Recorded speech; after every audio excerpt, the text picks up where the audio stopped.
Assalamu alaikum dear students. It's your science class time. Open your textbook general science. Unit number 1 हम पढ़ रहे थे student, human organ system. इसमें कुछ terminologies मैंने आपको लिखवाई, साइंस की डिफिनेशन लिखवाई, फिर मैंने ऑर्गन का बताया व्हाट इज़ ऑर्गन, और फिर हम लोग ने पढ़ा ऑनलाइन ही मैंने आपको पढ़ाया कि ह्यूमन डाइजेस्टिव सिस्टम क्या होता है। ठीक है, जो सबसे पहला हम पढ़ेंगे। तो इस पे हम लोग जा रहे हैं कि ह्यूमन डाइजेस्टिव सिस्टम मैंने बताया what is human digestive system. Digestion मैंने बताई कि फूड की break down into larger pieces से स्मॉलर पीसेस में। फिर मैंने बताया कि डाइजेशन 2 टाइप्स की होती है, ये हम पिछला रिकॉल कर रहे हैं। ठीक है, ऑलरेडी हम पढ़ चुके हैं, mechanical digestion and chemical digestion. Chemical digestion में कुछ एंजाइम्स की ज़रूरत होती है, और मैकेनिकल डाइजेशन में ह्यूमन मतलब बॉडी के अपने पार्ट्स ही यूज़ हो रहे होते हैं। फिर मैंने बताया कि डाइजेशन जो है ह्यूमन डाइजेस्टिव सिस्टम में, जो डाइजेशन है वो कुछ पार्ट्स में हो रही होती है डाइजेस्टिव सिस्टम के, और वो पार्ट माउथ से, जिसको बक्कल कैविटी ओरल कैविटी कहते हैं, वहाँ से स्टार्ट होता है और एनस पे उसका एंड होता है, उसको एलिमेंट्री कैनाल कहते हैं। प्लस कुछ एसोसिएटेड स्ट्रक्चर्स होती हैं, जैसे कि हमारे पास लाइवरी ग्लैंड्स हो गए, ग्लैंड्स वगैरह, पेनक्रियाज, गाल ब्लैडर, ये जो कि एंजाइम्स को क्या कर रही होती हैं, जूसेस को सिक्रीट कर रही होती हैं, ब्रेक डाउन में हेल्प कर रही होती हैं।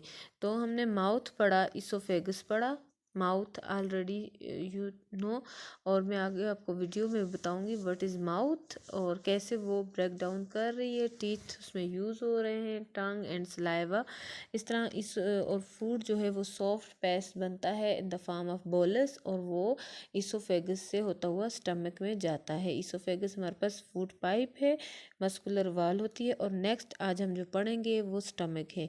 स्टमक हमारे पास जो होता है, स्टमक वो सैक लाइक स्ट्रक्चर होता है बैग का, ठीक है, जिसको जे शेप में भी होता है। ठीक है, जे शेप स्ट्रक्चर कहा जाता है, और इसकी जो वाल होती है स्टमक की, वो काफ़ी थिक होती है और मस्कुलर वाल होती है, यानी कि कंट्रैक्ट रिलैक्स हो सकती है। ठीक है, और फूड की ब्रेक डाउन में हेल्प कर सके इस वजह से।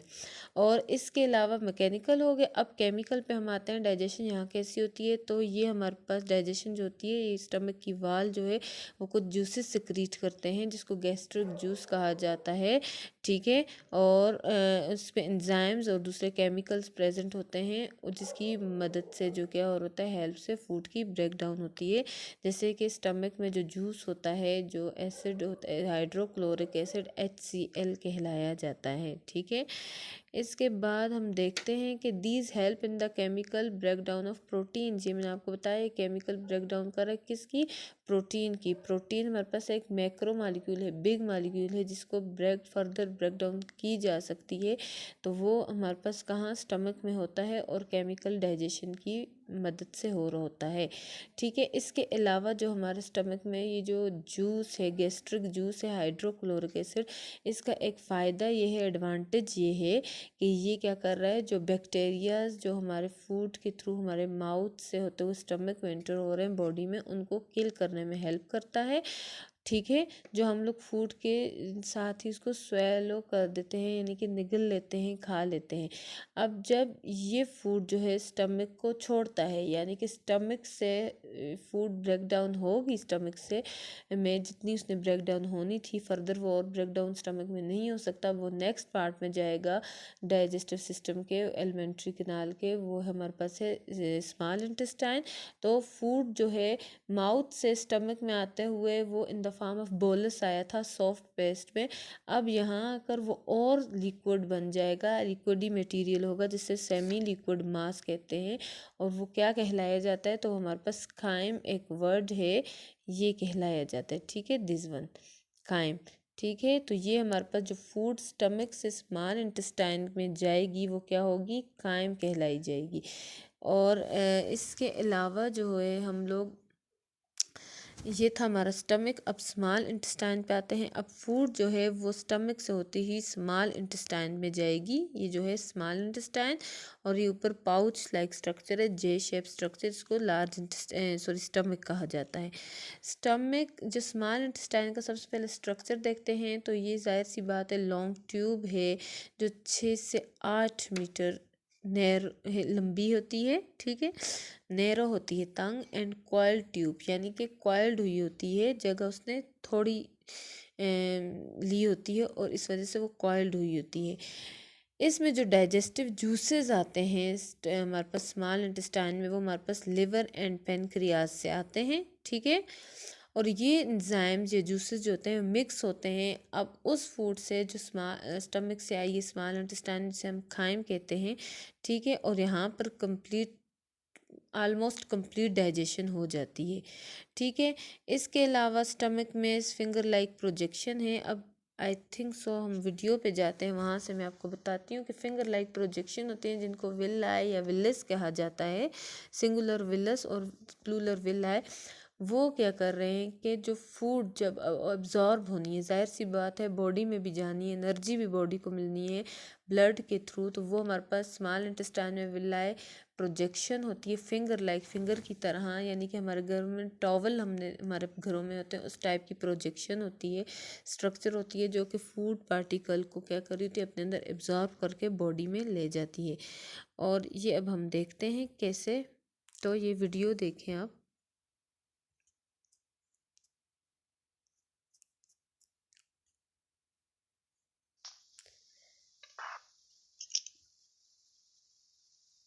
सबसे पहले हमारे पास आता है माउथ एंड बकल कैविटी, ठीक है, यानी कि फर्स्ट पार्ट है एलिमेंट्री कैनाल का। तो माउथ्स में हम लोग जब कुछ भी हम लोग फूड च्यू करते हैं तो ये आपको नज़र आ रहा है, हमारी टंग भी यूज़ हो रही है, टीथ भी यूज़ हो रहे हैं, इसके अलावा हमारा सलाइवा प्लस यूज़ हो रहा है, ठीक है। जब हम लोग सलाइवा देखते हैं यूज़ हो रहा है, तो यहाँ पर जो फूड की जो है फर्स्ट डाइजेशन हो रही है, मैकेनिकल डाइजेशन हो रही है प्लस केमिकल भी हो रही है, सलाइवा में कुछ एंजाइम्स प्रेजेंट होते हैं, तो ये आप ऑलरेडी जानते हैं। प्लस ये कुछ सलाइवरी ग्लैंड्स होते हैं हमारी माउथ में प्रेजेंट होते हैं। नेक्स्ट, अब ये तो आपने एक्शन ऑफ माउथ देख लिया, अब हम ईसोफेगस देखते हैं। तो ईसोफेगस में हम लोग ये देखते हैं कि ये फूड अब इंटर हुआ माउथ से, ठीक है, टीथ ने उसको ब्रेक डाउन की, अब ये हमारे पास फूड जो है ये ईसोफेगस की फॉर्म में जा रहा है थ्रू स्टमक। और ईसोफेगस हमारे पास मस्कुलर वाल होती है, ये डायरेक्ट हमारा फूड जो है वो किस में गया, स्टमक में गया।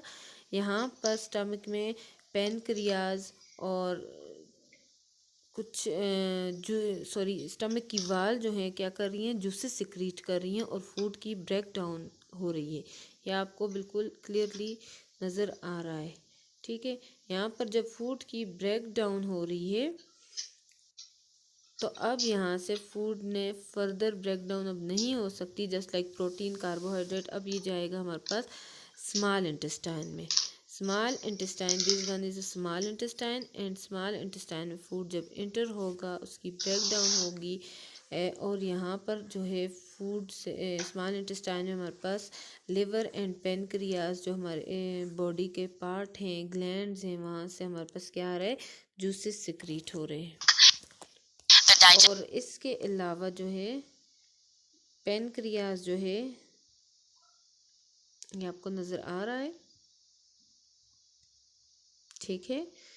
ये सारा जो है क्या कर रहे हैं, जूसेस सिक्रीट कर रहे हैं और हमारे स्मॉल इंटेस्टाइन में इंटर हो रही है।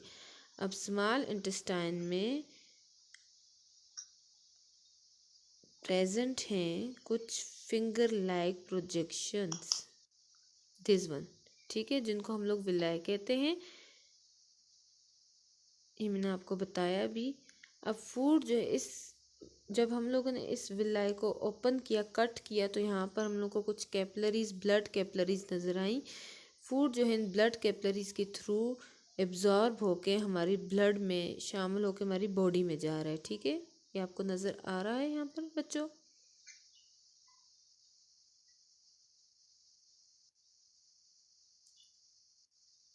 और अब जो है हमारे पास जो फूड हमारी बॉडी में गया वो हम लोग की बॉडी में चला। अब जो अनडाइजेस्टेड फूड है वो स्मॉल इंटेस्टाइन से होता हुआ लार्ज इंटेस्टाइन में जाएगा और लार्ज इंटेस्टाइन के डिफरेंट पार्ट्स होते हैं, ठीक है, 3 पार्ट होते हैं, वहाँ से होता हुआ rectum caecum ileum rectum and caecum से होता हुआ एनस में जाएगा और एनस से हमारी बॉडी में बाहर आउट ऑफ द बॉडी हो जाएगा।